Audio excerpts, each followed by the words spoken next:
All right. Let's see here.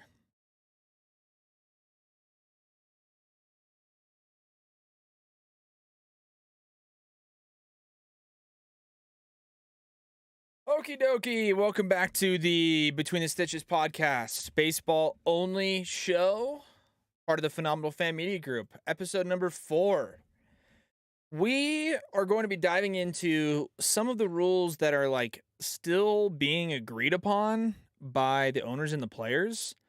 One of them being the extra innings runner on second base rule. Hate it, but we'll get into it. We will predict the American League Central. We'll give you standings and exact records for where we think each team is going to perform. And we may give a nice teaser to next week, talking about the next division we're going to be predicting. And then maybe our opinions on the best lineup in each league, talk about some baseball news, and get into the rest of it. So thank you guys for tuning into the episode. Let's go, baby. Let's get into it. Batter up. We're taking the afternoon off. It's a beautiful day for a home run, but even a triple's okay. We're gonna cheer and boo and raise a hullabaloo at the ball game today. At the ball game, a wonderful ball game today. All right. Here we go. Episode number 4.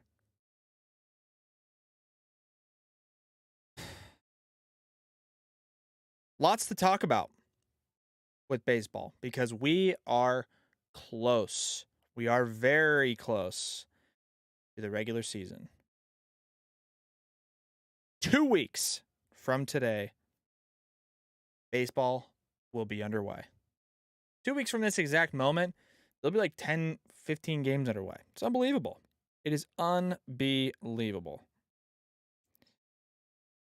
What is also unbelievable is that the owners and the players, not that they're still agreeing to rules, but that they've agreed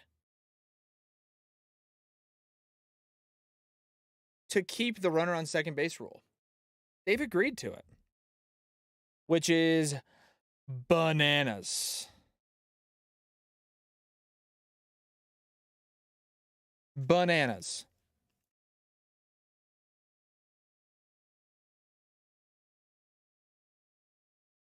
The runner on second base rule was for those of you who don't know, the runner on second base rule is a rule that's been implemented by Major League Baseball to shorten the length of games. They didn't want games that went into extra innings to go on forever and ever and ever by putting a runner on second base to instigate scoring runs sooner rather than later.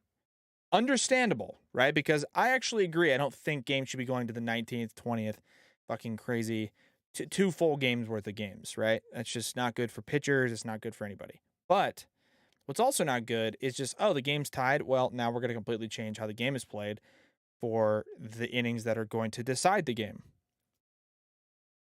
To put a runner on second base to start the 10th inning, to me, is very counterintuitive. Very counterintuitive, because if the team that's on offense first, the away team, comes up to bat with a runner on second base and they bunt him over to third for 1 out, and then they hit a ground ball or they hit a fly ball to the outfield and drive him in, or they bunt him in, to be quite honest, what's stopping the home team from just doing the same thing? Because the answer is not much, if anything. So why then would we start it in the 10th inning? I'm actually not opposed to the rule, but please start it in the 12th inning. Please start it in the 12th inning, not the 10th.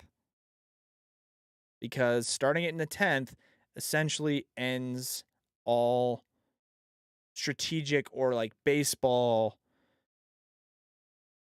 aspect of it. It now turns into, I'm going to change my swing, I'm going to change my stance, I'm going to change my approach as a pitcher. All these things completely go out the door. Whereas if there's nobody on base, you'd be more inclined maybe to throw a right-handed hitter an outside fastball. But with the runner on second and no outs, well, all he's got to do is just choke up and slap the ball to second base, and it's a ground out, and it moves the runner over. I don't want him to move the runner over, so I'm going to throw him inside fastballs. And it's just like, it's just that back and forth, that constant, like, man, like what the strategy has disappeared, which sucks. So please, for the love of God, implement it in the 12th inning, not the 10th. Please. But they're not. They're putting it back in for the 10th. It sucks, man. It really, really sucks. I don't like it at all. But what are we going to do? Nothing is the answer. I mean, I think most people agree that it's a good rule, and most people also agree that it probably shouldn't start in the 10th inning. The main reason that that was implemented and put into place was in 2020 during the COVID year when they wanted to keep games short as possible. They wanted to make sure everybody stayed healthy. The teams weren't playing 25 inning games with the limited amount of pitching that people had available and the preparation time that people had, and so on and so on. So for them to keep it around, I don't know. It doesn't feel like it's very baseball-y, which sucks, if that makes any sense. It just doesn't feel very baseball-ish, which I don't like. But again, not much we can do to control it, and it is what it is. Hopefully, it doesn't impact the games too much, right? And if people say, well, if you want to avoid it, then just fucking don't go to extra innings. And I get it, but shit happens, man. I'm going to go to extra innings. I don't want it to immediately start with a runner on second base because that just changes the game. It just changes it. And it's like, okay, well, then score 2 runs or score 3 runs. It's like, okay, but if you score 2, how many times did we fucking see last year when that rule was in place? You score 2, right? The runner on second scores, and then the runner on, the next guy scores behind him or whatever. 2-run score in the next inning, it's like the guy gets a single, so then 1 run scores anyways. And now it's a 1-run game with the runner on first. It's like, it's just very like null. It's just very like, it just doesn't, it's like the same thing, right? Except, I mean, I'd love to see the statistics. I'm not really sure what the official number is on how much shorter it actually keeps the games. I doubt it's very much. Honestly, dude, I really doubt it's that much because I don't know. It doesn't feel like it's that different. And if a team is down by 1, if the other team doesn't bunt or anything, gets a hit with 2 outs and then drives the run in, what is stopping the home team from bunting him to third and bunting him home or choking up and slapping a ball as a fly ball to the outfield? Like, what is stopping? I don't know. Just doesn't make a ton of sense to me, but it is what it is. We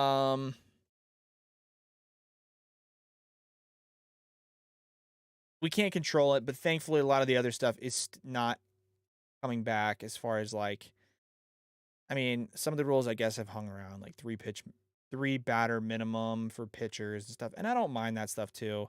That doesn't change the game too much. I mean, yeah, if you're having a bad outing, you don't want the guy to go out there and just pitch to batters and whatever if he's walking everybody, but I don't know. I get it. It is what it is.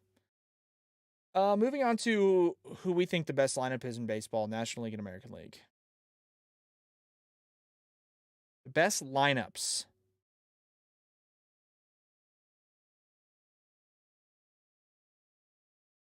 I think the 2 best lineups in the I think the best lineup in the American League and the best lineup in the National League will end up being the teams that get to the World Series.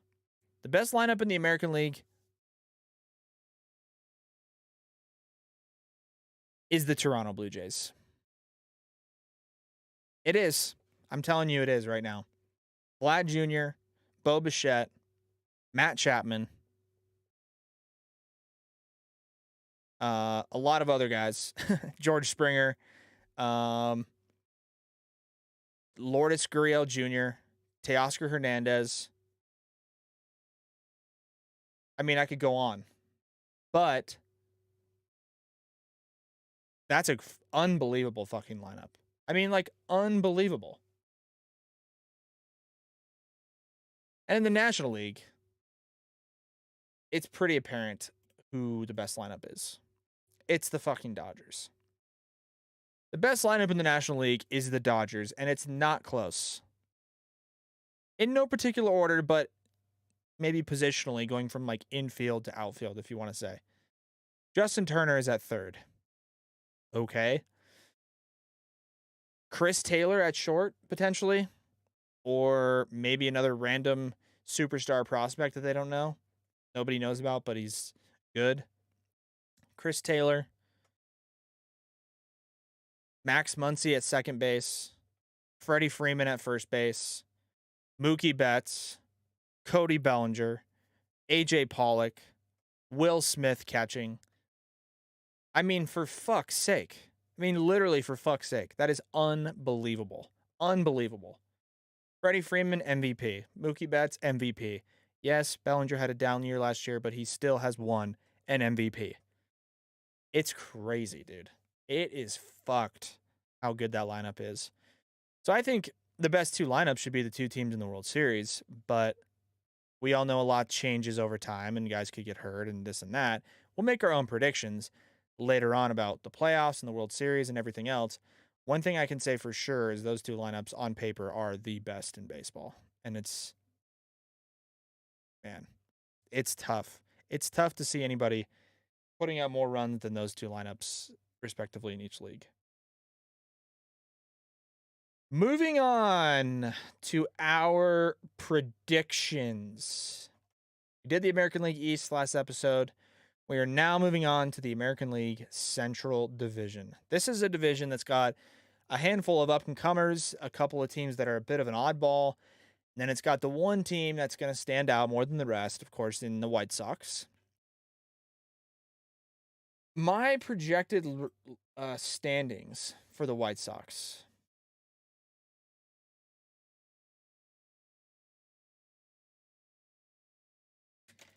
It's not going to surprise a lot of people, but the American League Central will go as follows. In first place, let me start from the bottom, actually. The American League Central will go as follows from bottom to top. The Cleveland Guardians will finish last, and they will go 63-99. The Kansas City Royals will finish fourth. They will go 71-91. In third place, the Minnesota Twins will go 87-73.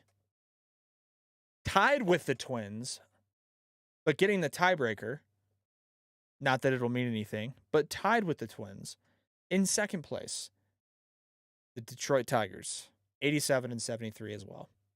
And in first place in that division, the Chicago White Sox, who will go 96-66.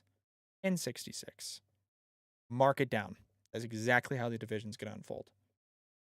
Going from top to bottom, the White Sox are obviously the most loaded team. The offense is loaded. Pitching staff is unbelievable. Bullpen is a fucking joke. Nobody's going to touch them in that division. And 96 wins will get them the division title, no doubt. The Tigers are on their way up. And I see the Tigers having a lot of sustained success this season with prospects like Casey Mize, who's no longer a prospect, but a young guy, Casey Mize. With Riley Green, a young outfielding prospect. With Spencer Torkelson, prospect first overall pick for them. Both of those guys are in the top 10 of all baseball prospects, Green and Torkelson. Akil Baddoo is a great player. They signed Javier Baez. So I think they're going to be that young, scrappy team that's going to show out a lot more than they have in recent years, and they're not going to have much to play for. So why wouldn't they? Whereas underneath them, the Twins are an oddball team that we mentioned early on in these predictions, but the Twins are not going to live up to, if you would like to say, the hype that they've maybe built themselves, right? They trade for Sonny Gray. They trade for Gary Sanchez and Gio Urshela. They sign Carlos Correa. Like, it's weird. But they have a good team. They have a good offensive team, at least, right? Byron Buxton, Correa, like we mentioned. Maybe Gary Sanchez can, kind of be more consistent. Max Kepler is really solid. Jorge Polanco is a great player. Like, they have dudes, but their pitching is really bad. Their starting pitching is going to be really bad, and their bullpen's not going to be very good. And so I just don't see the Twins having a lot of that consistent performance that'll put them into the postseason. I just don't see it. Fourth place is Kansas City, 71 and 91. I mean, nothing wrong with Kansas City. They're just not going to be great, right? They have a couple prospects. They have a couple guys that they could potentially, that could potentially make an impact for them. But end of the day, I don't know. It is what it is. The Royals aren't going to be very good, but it's fine. I mean, if you're a Royals fan, you know that. It's expected. It is what it is. And then lastly, the Guardians are going to be really bad. Their only good players are Jose Ramirez. Excuse me. Jose Ramirez. Shane Bieber's a great pitcher. Emmanuel Clase is a good closer. And then Fremno Reyes can hit home runs. And that's about it. So Guardians are going to be bad. They're paying their team nothing. I'm not a big fan of them as a team overall because they just aren't paying anybody anything. It's sad, to be honest with you, because Cleveland just went from such a prominent, repetitive playoff appearance team, right? Winning the division, getting to the ALCS. It felt like fucking 4 years in a row. And then they're just like, they are so bad and they're going to be so bad. So sorry, Cleveland fans. I mean, you guys had your window a while ago, but it is what it is. That is essentially going to do it. Thank you guys for listening. It was a really short episode because we don't have a ton of developments. We covered all the guys signing. We covered the American League Central. Now it's time for things to actually start developing, right? We have 2 weeks to opening day. Maybe there's some new developments. Maybe we'll see some guys make a serious impact. We don't want to single out too many teams and spend too much time on one team in particular. But, moving forward, I think this season is going to be really exciting. And yeah, 2 weeks away from opening day. 2 weeks away from opening day. So thank you guys for listening to the Between the Stitches podcast, a member of the Phenomenal Fan Media Group. And we hope you guys enjoyed this brief episode. We'll catch you guys next week when some more stuff develops over the weekend. And like always, lay off the high cheese, would ya? Batter up. We're taking the afternoon off. It's a beautiful day for a home run. But even a triple's okay. We're gonna cheer